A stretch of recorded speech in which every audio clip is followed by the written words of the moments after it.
Alright, today we're looking at something a little different. It's nothing to do with Huachanbei. Today we're looking at a Bose subwoofer module. This is a subwoofer module that came out of a slot machine from a casino. Got it off of eBay for like 20 bucks. Yeah, it's a pretty interesting unit. It's not a TV sub. It's not a car sub. It's kind of something in between. It's probably it could probably handle a lot more power than that of an average TV subwoofer. And it also has no shielded magnet whatsoever. But it's probably not as powerful as anything car related. Probably doesn't, would only qualify as a woofer instead of a subwoofer. But it does play quite deep. It actually does reach the low 40 hertz. And it reaches that amount of bass with quite audible efficiency. It's not terrible, actually. It's quite a decent subwoofer. I'm actually impressed with how good it's performing.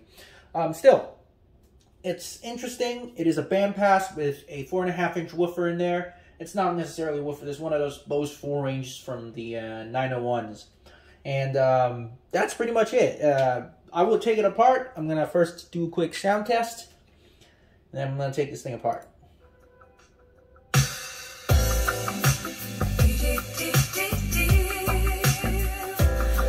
I added a tweeter on there. It's one of those 1-inch peerless tweeters.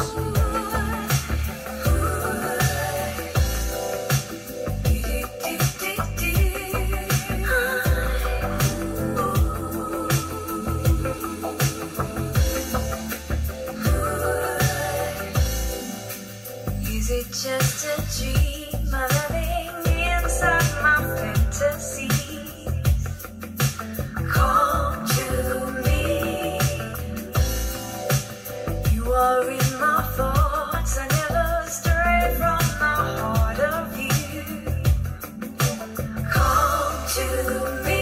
And if we can't be on the surface, we can be under the water. Far underwater land. And if it serves a deeper purpose, we can be under the water.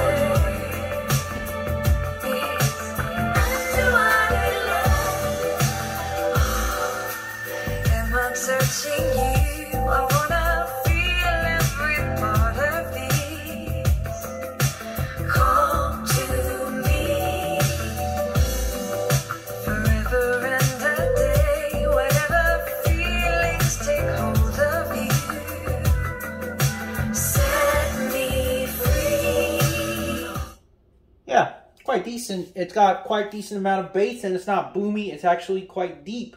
Very interesting to have this in any sort of a casino slot machine. That very interesting sound system. Usually casino slot machines reminds me of cheap Chinese speakers.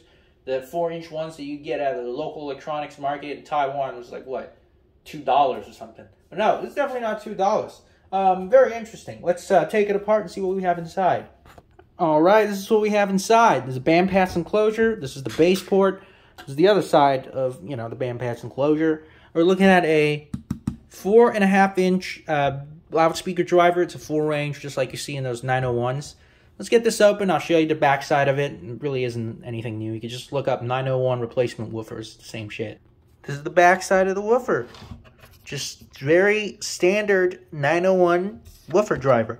They've used this in quite a few other occasions as well, other than, a lot of Bose bookshelf speakers, and their outdoor speakers. I think it's the 101 or whatever the heck you call it.